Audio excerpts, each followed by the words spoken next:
Morning, Radhe Radhe, जय माता दी। कैसे हो आप सब? Welcome back to my channel. Friends, आज है 8वां नवरात्रि। तो 8वीं नवरात्रि के आप सभी को मेरी तरफ से ढेर सारी शुभकामनाएं। हैप्पी नवरात्रि। और मेरी पूजा हो चुकी है। आज हम सब ने चारों ने मिलके साथ में पूजा की थी। तो आप लोगों को अभी बैक कैमरे से दिखाऊंगी। आज मेरी माता रानी ने पहनी है रेड कलर की ड्रेस, तो वो आप लोग के साथ शेयर करूंगी। और आज की चौकी का लुक दिखाती थी कैसी लग रही है आज की चौकी। और अब नवरात्रि खत्म ही हो गए, आज लास्ट समझिए, कल नवमी हो जाएगी। तो 9 दिन कहाँ निकल गए, कैसे निकल गए पता ही नहीं चला। और बहुत अच्छे से ब्लॉग बनाने को भी मन कर रहा था कि कुछ था दिखाने के लिए। ऐसे लगता था कि कुछ नया दिखाती हूँ, रोज़ माता रानी को दिखाती थी तो ऐसा लगता था बहुत कुछ अच्छा लग रहा था, मतलब ब्लॉग बनाने के लिए। तो ये 9 दिन का ब्लॉग तो मुझे पता ही नहीं चला कैसे बन गए। वैसे ब्लॉग बनाने के लिए सोचना पड़ता है क्या बनाए क्या ना बनाए, पर ये 9 दिन का तो बहुत अच्छे से बनाओ, माता रानी को दिखाया आप लोगों को। और आप लोगों ने मुझे अच्छे अच्छे कमेंट भी किए, उसके लिए थैंक यू सो मच।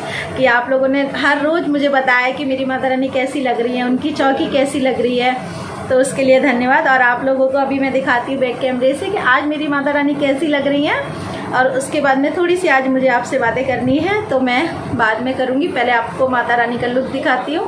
और अभी मुझे चाय भी बनानी है, तो चाय बना के उसके बाद में आप लोगों के साथ में थोड़ी सी बातें करनी है।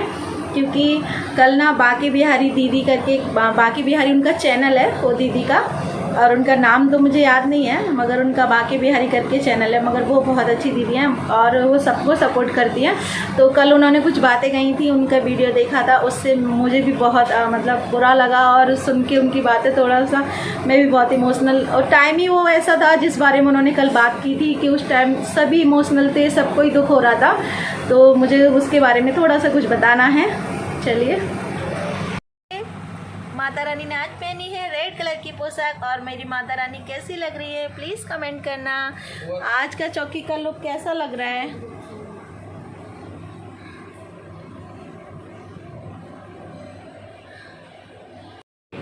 तो ये देखिए फ्रेंड्स, यहाँ पर आ गई हूँ मैं व्रत का फरार बनाने के लिए। तो फरार में मैं बना रही हूँ यहाँ पर बड़े, और ये बना रही हूँ मैं कूटी के आटे को। जैसे हम बेसन को घोल लेते हैं उस तरीके से मैंने कूटी के आटे को घोल लिया है। और जो आलू हैं उनमें नमक डाल के और उनको एक गोले का आकार दे दी हूँ।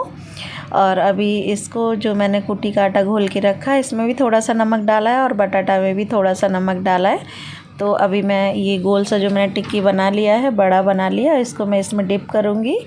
और अभी इसको मैं सेकने के लिए डाल दी हूँ। तो इस तरीके से ही जो बाकी के बड़े हैं वो भी मैं इस तरीके से बना लूँगी और इनको फ्राई कर लूँगी। जैसे हम लोग बड़ा पाव बनाते हैं सेम वही तरीका है, सिर्फ इसमें मसाले नहीं हैं और उनमें मसाले रहते हैं और वो बेसन में डिप होता है। और ये मैंने कुट्टी के आटे में डिप किया है। सिंपल सी रेसिपी है और खाने में बहुत टेस्टी लग रहा था, अच्छा लग रहा था। तो आप लोग एक बार ज़रूर ट्राई कीजिएगा। और मैंने ज़्यादा कुछ डाला नहीं है, सिर्फ और सिर्फ नमक डाला है। जैसे आप लोगों ने देखा ही था कि मैंने 9 दिन सिर्फ नमक ही डाल के बनाया था, सेंधा नमक जो व्रत में खाया जाता है। तो इस तरीके से सारे बड़े सेक के तैयार कर लूँगी मैं।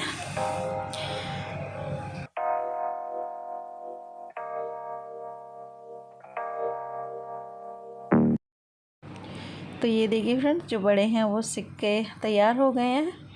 अभी मैं इनको निकाल लूँगी। आज मुझे आपसे करनी है थोड़ी सी बातें, इसलिए आज मैं आराम से बैठी हुई हूँ। तो आज आप लोगों का थोड़ा सा वक्त लूँगी। तो वैसे तो मैं याद करना नहीं चाहती, वो इतना बुरा वक्त था, मगर भुलाया भी नहीं जाता। बोलते हैं ना कि भुलाया भी नहीं जाता ऐसा टाइम। तो कल बाकी दी ने अपने चैनल पे मतलब एक कल ब्लॉग डाला था, तो उसमें उन्होंने बताया था, सारी बातें याद कराई थी। तो बहुत मतलब उनका बातें सुन की और मैं बहुत इमोशनल हो गई, बहुत बुरा लग रहा था अंदर से, क्योंकि हमारे साथ भी ऐसा कुछ हुआ था। तो इसकी वजह से तो जब भी मतलब पिछली साल जब ये कोरोना आया था और लॉकडाउन लगा था, तो उस टाइम हम इतने मजबूर हो गए थे। जो मेरी बुआ सास थी वो कैंसर पेशेंट थी और बाजू के ही हॉस्पिटल में वो एडमिट थी जहाँ हम रहते हैं। मैं भाई कला में रहती हूँ और भाई कला में ही हॉस्पिटल था। तो कुछ दिनों तक तो मेरे हस्बैंड ने, मेरे देवर और देवरानी उनके साथ रहते थे हॉस्पिटल में। तो कुछ दिनों तक तो खाना पहुंचा दिया हमने।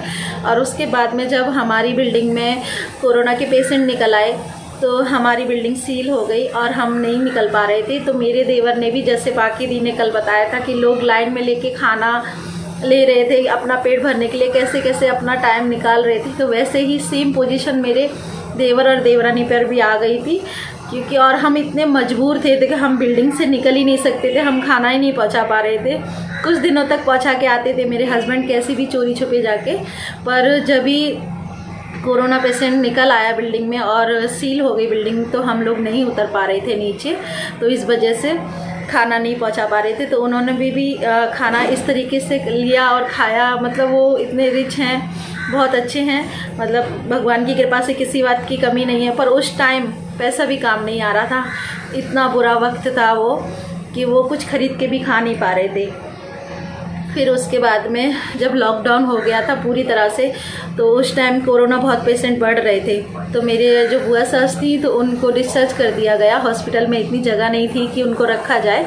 और जो मेरे फूफा ससुर थे वो भी 4 महीना पहले ही एक्सपायर हुए थे और वो रेलवे में थे, तो उनका ट्रीटमेंट रेलवे हॉस्पिटल में होता है और वो भाई कला में ही है रेलवे का हॉस्पिटल। तो वहाँ से उनको डिस्चार्ज कर दिया क्योंकि कोरोना के पेशेंट इतने बढ़ रहे थे कि डिस्चार्ज कर दिया। फिर मेरे देवर जी ने यहाँ से ले जाके, और वो भाईंदर में रहते हैं, तो उन्होंने भाईंदर में प्राइवेट उनका इलाज कराया, पर वो ठीक नहीं हुई। और जब लॉकडाउन था, बहुत ज़्यादा लॉकडाउन था, एकदम कड़ाई थी कि कोई कहीं नहीं निकल पाएगा, उस टाइम मेरी बुआ सास ऑफ हो गई।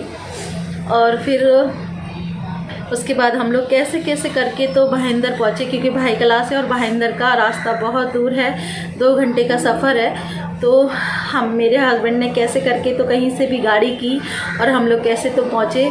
मगर उस टाइम जो वहाँ पे हो रहा था वो देख के तो ना आज भी मतलब रोना ही आ जाता है, क्योंकि जो मेरी बुआ सास थी ना, वो सीन याद नहीं आता। मेरी बुआ सास की जो बेटी थी, मतलब इतना ये कोरोना ने इतना मजबूर कर दिया ना हम लोगों को कि मैं उनके गले नहीं लग पा रही थी। मैं उनको बोल नहीं पा रही थी कि दीदी आप रो मत। उनकी बेटी अलग खड़े होके और ऐसे रोई जा रही थी। और हम लोग इतनी सांत्वना नहीं दे पा रहे थे उनको कि उनको बोले कि दीदी आप शांत हो जाओ। कोई उनको मतलब गले नहीं लगा सकते थे, कुछ नहीं कर सकते थे। हम दूर खड़े होकर सिर्फ रो पा रहे थे, कुछ नहीं कर पा रहे थे। तो ये बीमारी इतनी बुरी है ना कि भगवान किसी को ना दे। हे माता रानी से यही दुआ है कि ये बीमारी दूर हो जाए जल्दी से और सब कुछ ठीक हो जाए जल्दी से, क्योंकि उनका दुख नहीं देखा गया। 4 महीने के अंदर फूफा जी और बुआ जी दोनों ही ऑफ हो गए। फूफा जी को तो वैसे कुछ प्रॉब्लम थी और उसके 4 महीने के बाद ही ये लॉकडाउन में ख़त्म हुई बुआ जी। तो हम लोग उनको छू भी नहीं पाए, लास्ट टाइम उनके पैर भी नहीं पड़ पाए। इतना बदनसीबी फील कर रहे थे कि बस पूछिए मत। तो माँ से यही प्रार्थना है कि हे माता रानी ये बीमारी जल्दी से दूर हो जाए और सब ठीक हो जाए। मतलब 4 महीने में माँ बाप का जाना आप लोग समझ सकते हैं। मेरा तो दिल दहलता है सोच के भी। भगवान किसी को ये दुख ना दे। और सच में कोरोना के टाइम पे बहुत, मतलब कितनी फैमिली एक दूसरे से दूर हो गई, मतलब बहुत कुछ बुरा हुआ है। इस कोरोना ने सबकी ज़िंदगी तबाह कर दी। अभी मैं ना इस ब्लॉग का यहाँ पर ही एंड करती हूँ। आप लोगों से मिलती है कि अपने अच्छे से ब्लॉग के साथ में। आज के ब्लॉग में मैंने आपको कुछ भी नहीं दिखा पाया, पर सच में ये ना बीमारी किसी को भी ना आए, माता रानी सबको ठीक कर दे और जल्दी से सब कुछ ठीक हो जाए। तो चलिए फ्रेंड्स, इस ब्लॉग का यहाँ पर ही करती हूँ एंड। मिलती हूँ अपने अच्छे से ब्लॉग के साथ। Bye bye.